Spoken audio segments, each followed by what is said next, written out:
It's the brother Kadash. I want to start off by giving all praises to Yahweh, Bahashem, Yahweh Shai, Bahashem Kakadash, that brought us to the apostles at Great Millstone. Peace, blessings, and honors to all the brothers in this truth. So I was going over my name, Kadash. As you see right here, it says, I went to the blue letter, went to Strong's. Kadash, which we all know means holy. The pronunciation is Kadash, and that's actually the way that I spell it, with a K-A, simply because my worldly name started with a K-A, so it was like a little thing we had going on. So, I wanted to live the name and make the name be a part of me. I understand that it's the way that I spell it with a K-A, Kadash. Maybe that's not a Hebrew word, but Kadash is a Hebrew word, and it's the same pronunciation. It's just the way that I jotted down and spell it is with a Kadash. Um, let's see. Let's go straight through it. It's here I want the actual definition of it right here. Okay, to concentrate, sanctify, prepare, dedicate, be hallowed, be holy, be sanctified, to be separate. Right. This one right here, to be set apart, be concentrated, and that's what I originally had thought that the Kadash means. The actual one with the Ka, which was to mean to be set apart, and Kadash mean holy, but they mean the same thing. Never mind that. I got Deuteronomy chapter 14 is where I found it at in the scriptures. The one that I wanted to pull because it's a classic. Verse 2. I just started at verse 2. For thou art a holy people. So it would be, for that word holy right there, you would have Kadash. Just like the Holy Spirit, Kadash, okay? So if for thou art a holy people unto the Lord thy God, and the Lord has chosen thee to be a particular people unto himself above all nations that are upon earth. So I want to give a little bit of background with why I chose that name, holy. When I looked at it and I looked it up myself, and the word holy means to be set apart, it kind of resonated with me because pretty much throughout my whole life, it's almost like I've been set apart.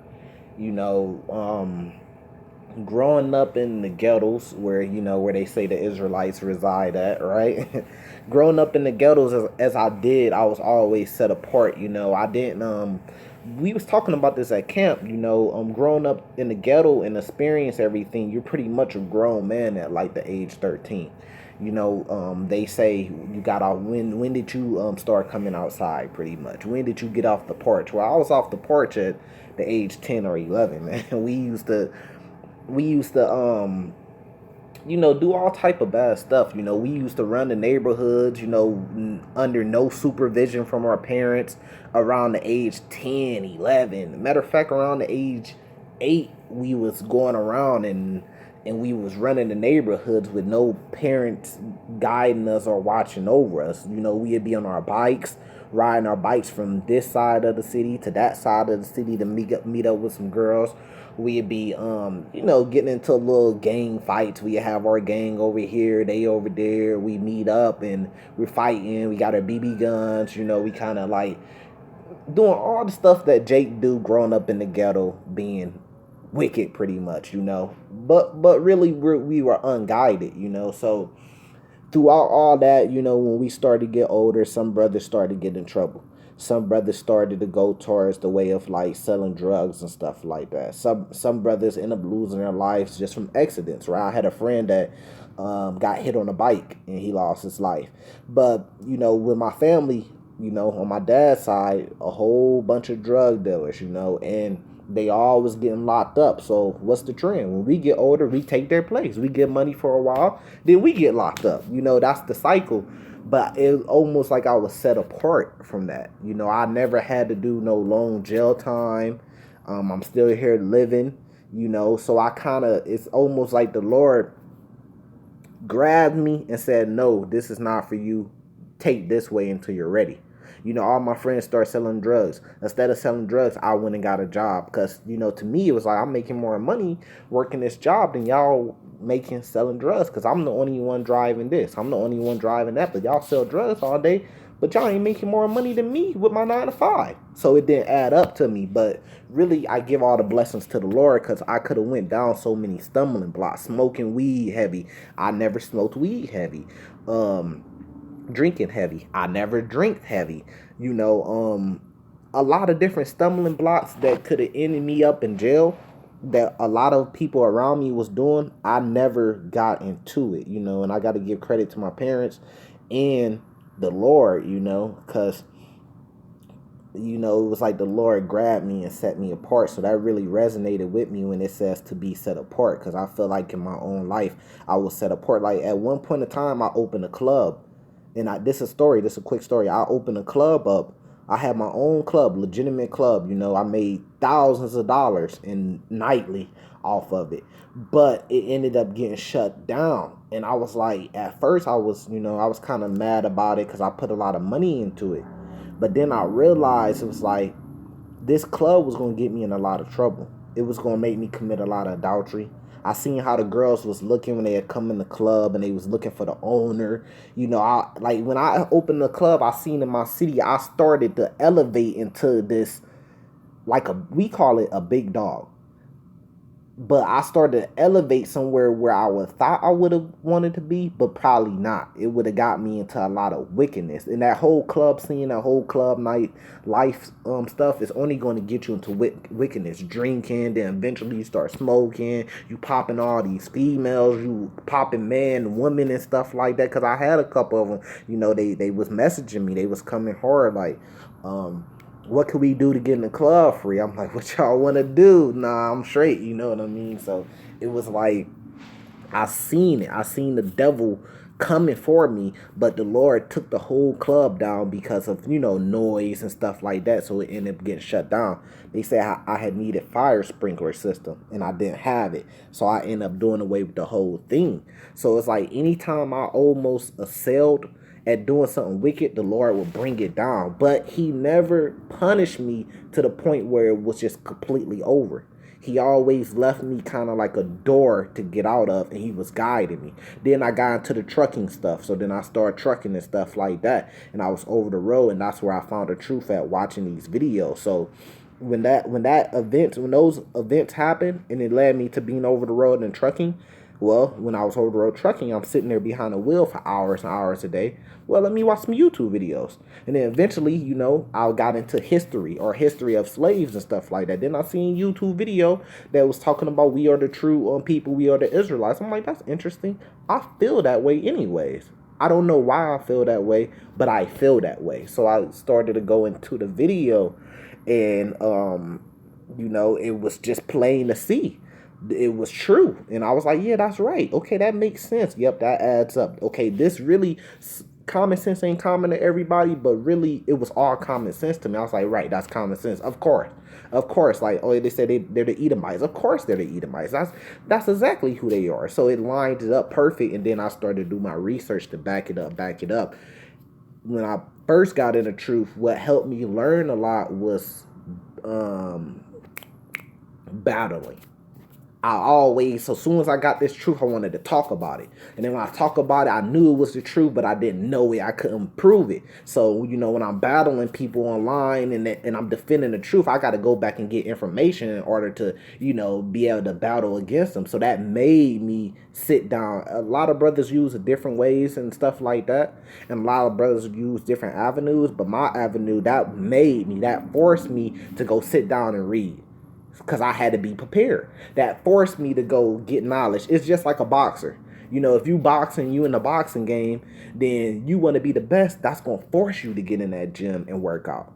You see what I'm saying? Because you want to be the best. So I wanted to have knowledge to be able to battle against these people with these false doctrine and take them down. So that forced me to get in the book and read. That forced me to remember precepts and stuff like that. So, going through a lot of different things, and ultimately the Lord led me. I believe my whole life has been set up for me to be to the point where I'm at now, which I ended up here in the St. Louis area. I ended up reaching out to the leader of a camp, a brother, Arad, and he just sent me an address where they was going to camp, and I showed up one day, and I just been going ever since, not officially in the camp, but I just been going ever since, either way. Because I mean, for me, the ultimate goal, I'll tell you what my ultimate goal is. My ultimate goal is just to be a part of the 144,000 elect. Man, that's my ultimate goal. So being a part of a camp, being not a part of the camp, some days we go out there on our own. Me and another brother, I've been out there on my own. I'm just really getting warmed up and started, but I've been in the truth for about 3 years. So yeah, I know some precepts, I know some stuff and stuff like that. Not everything, but the ultimate goal is just to be a part of 144,000 elect. So I'm doing all I can for that, putting the videos up and just learning. But been going to camp ever since, and there's been progress there. There's progress always, like being able to break down the whole book of Daniel, which I'm proud of that. The whole book of Revelations, proud of that. Proud of the Lord for giving me that knowledge, or even being with me, because you can have the knowledge and the Lord could take it. I don't want to get off on a tangent, but just staying with the name, Kadash, to be set apart, to be set aside, and then I just use Yasharahla, which is the same thing with Yahweh Shai. Part of his name is Yasharahla, I believe. The apostle said Yasharahla, Yahweh Shai. It was another one I'm forgetting, but so I'm working on the Hebrew still. I'm not that far in the Hebrew, but I'm still working on that one. I'm getting it pretty fast when I do study it, but Kadash, to be set apart, is almost like the Lord just, throughout my whole life, he set me apart from things that I could have been in. Like, I was the guy that grew up with everybody in the hood, but I was never really around. Everybody in the hood knows me, but they don't see me too much. And the reason why you do that is because that's how you preserve yourself. That's how you don't want to be the guy that everybody knows. Oh yeah, that's so and so. He ran through, like, everybody tired of seeing your face. So you kind of want to have this mystique about you, so you don't always want to be out there in the forefront, but everybody do know you because they all grew up and went to school with you. So a lot of things that I've seen a lot of different people, even like brothers and stuff, fall victim to, I didn't, because I always stay behind the scenes, stay low key, and once I started to progress and stuff like that in life, like I always say this, like another dude growing up in the hood, if he had the stuff that the Lord gave to me, that I was able to attain, he would be the hottest dude in the hood on fire. But how long would that last? That will only last him a summer, and then he end up getting popped off by the feds, or he end up getting killed by his ops. But for me, having all that stuff, I never wanted to take over the streets and be the hottest dude and only last one summer. I always stayed low key. I always stayed in the back, and I give credit to that. I give credit for that to the Lord for giving me that understanding, because he set me to the back. He set me aside to be set apart. You see what I'm saying? He set me apart from all that. Even though I was a part of it, he set me apart out of that whole group. And it's like the Lord kind of grabbed me and was like, look, I got better things for you. And then throughout my whole life, I was always trying to understand, okay, what is it? What is it then? Because I could have been great at that, and I tried it, but it didn't work. I could have been great at this easily. I tried it, but that didn't work. So what is it that the Lord want me to do? And then I came to the realization, this truth. And now we just hanging in there tight and continue to do the works to see if it's going to pay off, if it's true. I believe so. But the 144,000 elect is my ultimate goal. And, it's like the Lord was guiding my life, He was guiding me to this point that I'm at right now, which is what I believe, and I done seen people go off a lot of different stumbling blocks. Like, even when I first came in the truth, it was like I learned a name, which wasn't the right name, but eventually I got to Yahweh Shai. I don't know how. Maybe it was because I was watching a lot of different camps trying to figure out what was right and what was not before, because look, if you find your first camp, right, the first camp, which some brothers probably did, and you just stick with them the whole time and you don't compare that doctrine to any other doctrine, then how do you really know? So what I did is I compared different doctrines, and I came to the realization that this was the truth, and more more into it, GMS had the full truth. Why? Because the way that GMS teach, which is the same spirit I got, not holding back any punches, which is the same spirit I got. The truth, the name, and everything was proven, just like the apostles to Horus say. If you got any questions or any challenges, bring it. Bring it. They like that. They want you to do that, so you can learn, and they could sharpen their tools. So I was able to do that, and it was common sense, like things like, when is the Sabbath day? Is it based off the new moon? Well, the scripture says that, so that was common sense. The mark of the beast, that was common sense, because everything of Esau is carnal, and when it mentions Esau in the Bible, it's talking about his technology for different things. Like when it says he was able to rain fire from the heavens. Well, how did he do that? Did he do it spiritually? No, he did it carnally. He did it with technology, a nuke. So it goes the same thing. The mark of the beast is going to be the same way. It's going to be some type of technology. But I don't want to get off into that rabbit hole either, But it was like, it feels like even right now, the Lord is guiding me and kind of setting me aside to do something. I always wanted to be a part of something. And I felt like whatever I wanted to be a part of, I would be great in it, and I could contribute to it. But I always didn't want to get to the wrong thing and use my greatness to give to the wrong cause. So the Lord always kind of like guided me past things, and then this right here, and then this is finally like one of the things I put my full attention into, which is a blessing.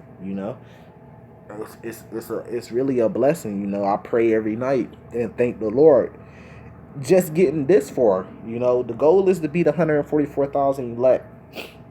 But just getting this far, I'm thankful for that too. I'm thankful for any blessing that the Lord has put upon me, and what more can I say? It's just, I found this. I didn't have any real father figures in my life, because my fathers always was in jail, so they was never around. So I always looked for some type of leadership, but it couldn't just be any leadership, because the spirit that was in me, I was always tough, so I could never just follow anybody. It had to make sense.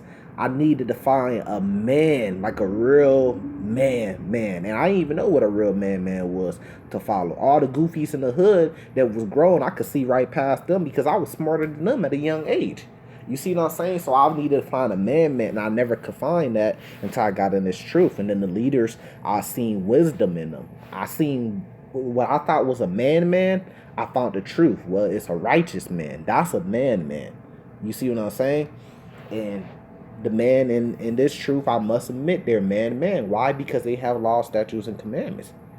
I know what they about, because I could come and read the law, statutes, and commandments in the Bible to know what they about. I could trust them. I could be around them to know that, okay, they're not going to do this and do that to me because they don't want to break the law, statutes, and commandments. You see, so it's the same thing with me. Growing up, a lot of people hated on me, jealousy, and stuff like that, because they didn't have the law, statutes, and commandments. So this has like really been a safe place for me to get to know people, because I'm not the type of person that take things lightly. Like, I'm over about anything, something little, I prepare for it. That's why I've been able to get this far in life without making it to jail or being dead, because every little small thing, every little small sign, I paid attention to it and I prepared for it. I always prepared for a rainy day, so if anything happened financially wise, I had a whole bunch of money saved up, because I was preparing for it for no reason. I saved so much money up, man. People gotta beg me to go spend the money, because I'm just saving it as if something's going to happen, when there's no indication that anything's going to happen until it pops up on you. But then I was always prepared. See, I take little things lightly. I couldn't be the guy that you could go back and forth with threaten, because I'm going to take that threat serious. You might just look at it like we just talking shit, but me, I'm looking at it serious. So now I'm planning to try to take you out before you even think about taking me out, if you was real about it or not. So for me not to end up in jail or dead or anything like that, it's been a blessing. It's like the Lord set me apart. So I always stay low key to try to avoid those problems because I knew how serious I take things, you know. And same thing with the truth, you know. Coming in the truth has been a blessing. You know, the law, statutes, and commandments has been a blessing because it's taught me how to live, and it's gave me even more fuel on how to survive than the knowledge that I had before. Now I got real knowledge, know what to eat, what not to eat, what to do, what not to do, that's going to keep me out of certain situations. That's what the law, statutes, and commandments is for. So it's been a blessing. So I'm going to leave it there, you know, Kadash, to be set apart or holy. And that's where our people are. Deuteronomy chapter 14, verse 2. For thou art a holy people unto the Lord thy God, and the Lord has chosen thee to be a particular people unto himself above all nations that are upon the earth. Shalom, salvation to the elect.